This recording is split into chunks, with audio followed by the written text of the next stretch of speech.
Hello everyone. Today I will show you how to remove air vent from W124 without breaking them.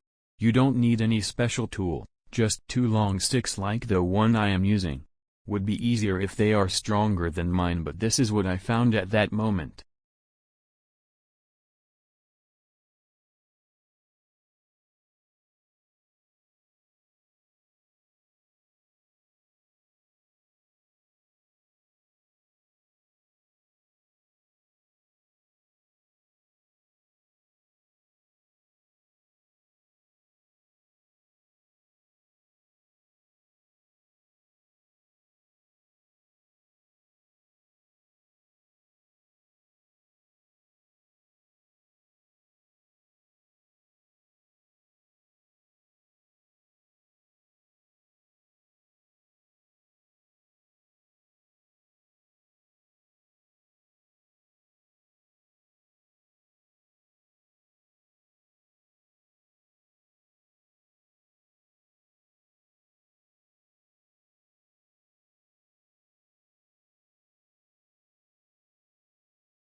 The same applies for other side.